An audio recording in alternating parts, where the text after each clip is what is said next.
Good morning, everybody. Happy Tuesday. We have an amazing show for everybody today. What do we have, Krystal? Indeed we do. It is a big week because Wednesday, that would be tomorrow, first GOP primary debate, sans Trump, but still will be interesting. And there was a memo that came out for Ron DeSantis that is just a fascinating look at like consultant brain and how all of these people are approaching this event. So we'll dig into that. We also have some updates from President Biden's trip to Hawaii, perhaps not getting the welcome that he expected there. We've also got some news out of China in terms of both their continuing economic struggles and also their plans to team up with the other BRIC nations and some other nations around the world to serve as a counter to the G7. So we'll get into all of that. Some new research on the impact of screen time on babies and on childhood development. This is one you definitely want to pay attention to. And finally, and very importantly, Mr. Beast has either started World War III or perhaps created world peace. So we will... We will dig into it, just sort of accidentally he did that. I'm also excited to talk to Sohrab Ahmari this morning about his new book, Tyranny, which is a hard look at corporate power and what we can do to check it, something we are obviously very interested in here, so that should be a good discussion as well. That's right. We're really excited. Today's a big day, guys. We are not going to have monologues in the show because we're filming a bunch of extra content, an entire debate special. That's actually going to drop for our premium subscribers. Everything you need to know about the debate, prepare, how to think about it, what to look for, include some predictions from Krystal and I about what's going to go down. So that drops today. For everybody else, it'll air tomorrow. We're not going to have a counterpoint show for everybody. Instead, we're going to have the great Emily Jashinsky here in the studio on Thursday. We're all going to break down everything as early as humanly possible on Thursday and get to as fast as we can. So I think we've got a lot of great content. Become a premium subscriber, breakingpoints.com if you're able. Of course, it costs money to shoot these extras and do all these other things, and you guys are the ones who enable all that. So we appreciate you, and we love you. breakingpoints.com if you are able. Yep, so if you want to get that debate special that we're recording today, right after the main show, early, make sure you subscribe, and you will be the first to see that. There you go. All right, let's start with Hawaii. President Biden touched down late last night, our time, earlier in the day over there, Hawaii time, to not exactly the most welcome reception. This is actually from Hawaiian local news and shouts out some of the signs and the slogans that greeted President Biden on the street. Let's take a listen. Over to my right, there are a bunch of people out here. They've been here for hours. A bunch of them are protesting. They have their makeshift signs, cardboard signs, a lot of them saying, as we've been talking about, that he's too late. Some of them feel that he should have been here much earlier. Other signs that say actions speak louder than words. So hearing a lot from the people here, as well as Hawaiian flags. People standing out for hours on end just to make their thoughts felt to the president. And it's one of those where, look, I can think back to Hurricane Maria, to Trump. He always had like a smattering of protests, specifically with Maria, especially with Puerto Rico, where his response was scrutinized. But Glenn Greenwald put this out yesterday, and I just think it's so true. This is both a media story and it is a story of the response. I think the response itself has been horrific. But on a media level, Krystal, this type of thing in Hurricane Katrina, they would have blared this from the rooftops. They would have shown it to everybody. As Glenn correctly pointed out, and I also referenced, President Bush was destroyed for that flyby over Katrina as people were literally drowning. Yeah. And he did that sympathetic look out of the window. I mean, President Trump also was scrutinized for Maria.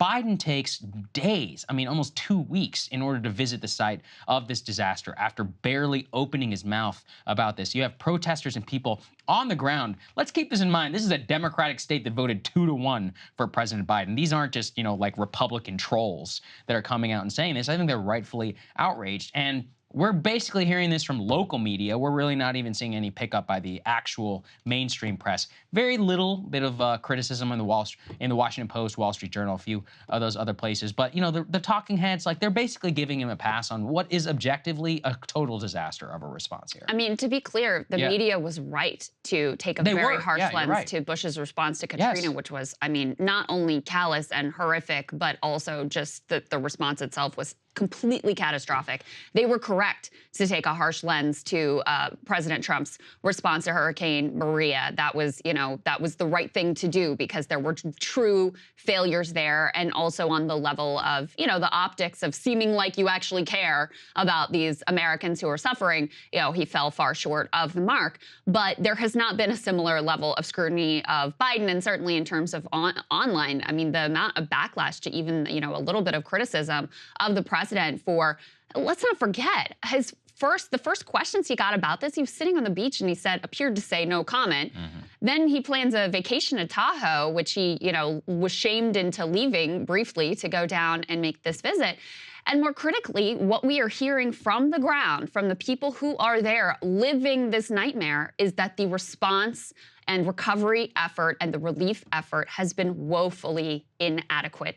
That deserves great scrutiny. And so the fact that you have some Hawaiians there making their thoughts known, listen, this is why it's important that you go visit, because human beings being what they are, to see that devastation firsthand, to actually see those signs and understand that people in a state that voted overwhelmingly for you are not impressed with what's going on.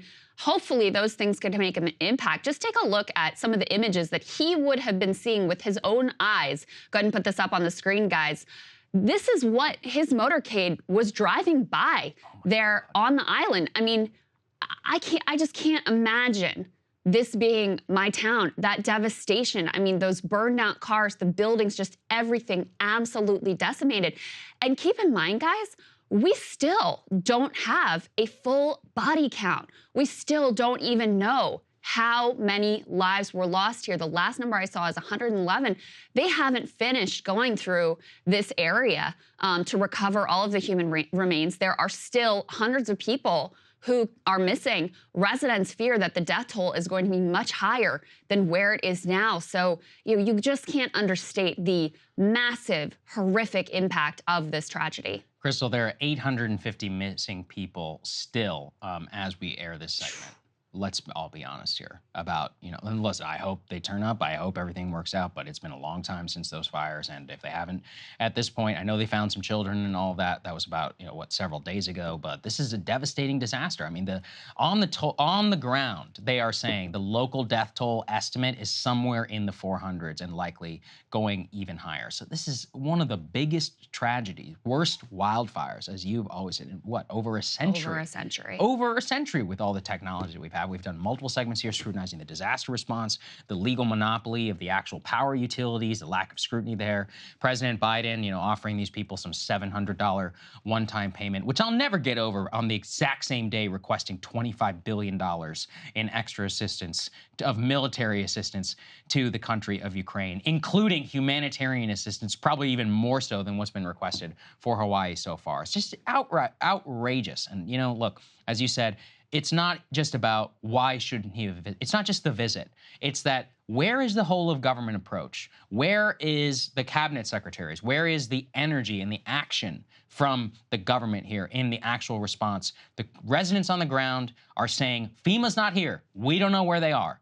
The day afterwards, we're talking about here on this show, multiple people in Hawaii saying we're being blocked by the local government from delivering the supplies that are needed to Maui. So at every level, I think it's been a failure. And unfortunately, only independent sources, the internet and all of that, will scrutinize what should be an entire news cycle about what a disaster this has been from the very beginning, and a major failure of President Biden. Yeah, I mean, listen, I want to say I saw a Washington Post article that spoke to Hawaiians on the ground and, heard out their criticism.